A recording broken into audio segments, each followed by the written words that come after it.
This is my healthy Gordita Crunch. And I say healthy because, well, I love a good Taco Bell Gordita Crunch, but don't come at me, y'all, because this is not the exact same recipe, but it is much better and much healthier. I'm gonna show you how to do this. 8 minutes, start to finish. Let's make that Gordita Crunch.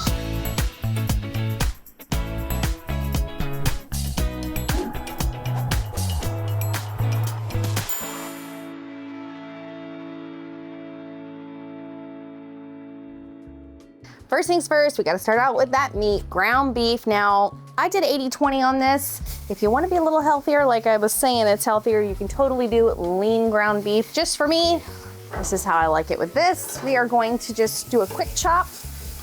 What I love about this recipe is when I am craving that fast food Mexican food, but honestly, the prices these days, if you look at them, you can make, a plethora of these things for the cost of 2 of them.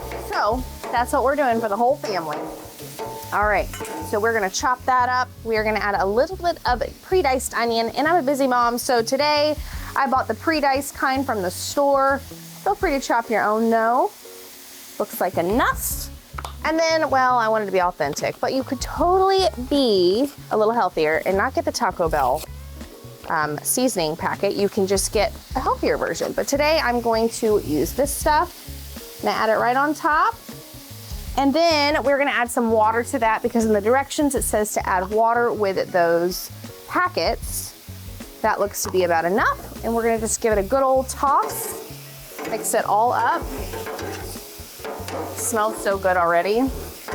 Now typically during this time when the meat is cooking, I'm making me a margarita. But for the purposes of today, just putting out some yummy food quickly, I'll skip the margarita, and it's also 11 o'clock in the morning on a Tuesday, if I'm being honest. All right, that looks great. Let that cook up for a minute. Now we're gonna move over to this side because I wanna talk about the base of the Gordita Crunch. You're gonna use 2 different vessels, as I call it. You're gonna use a hard, crunchy taco. I like the stand-in stuffs, they're just easier. And then I'm also using these Chalupa shells. You can find these anywhere at any of your grocery stores. I'm going to make 3 of them. And I'm gonna add some oil down onto my griddle.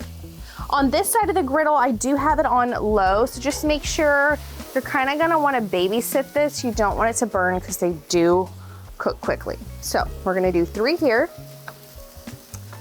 And then on this side, we're going to add our hard taco shells. Now, typically if you buy these in the store, it tells you to cook them in the air fryer or cook them in your oven. What's so great about using your Blackstone is that, well, it just does the work for you.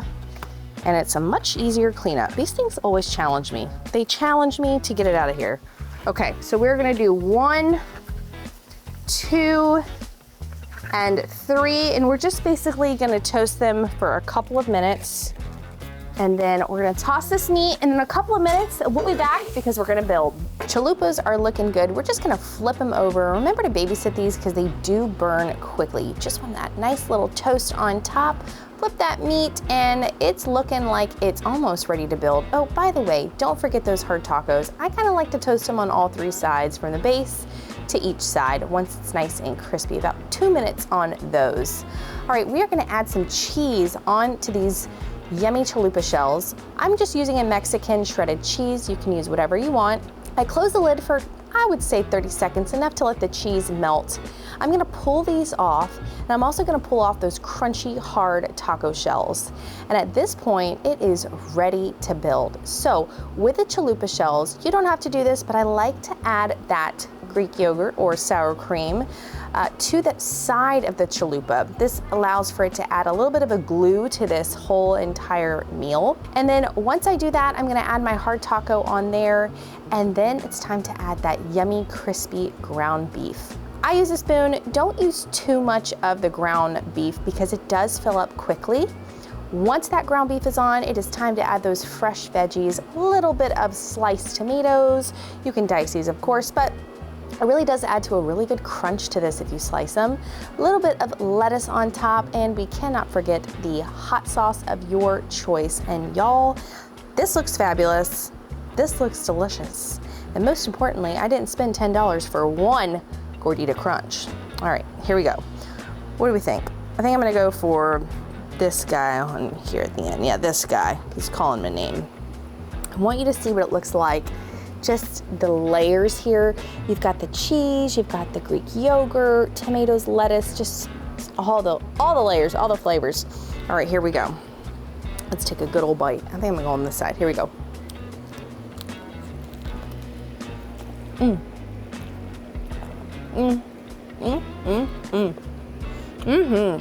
So good. That was delicious, absolutely incredible. I'm getting the crunch from the hard taco, the soft part of the chalupa shell, and all those flavors. And I gotta tell you, it's definitely a top 10 for my best and favorite, most flavorful, easy weeknight meals. You know, you gotta feed the whole family sometimes, and this is the way to do it. It's cheap, it's easy, it's delicious, and trust me, if you got 8 minutes, you're gonna wanna do this. Just keep it quick, keep it simple, and most importantly, you gotta keep it delicious. My name's Taylor Mock, and I will see you on the next episode. Cheers.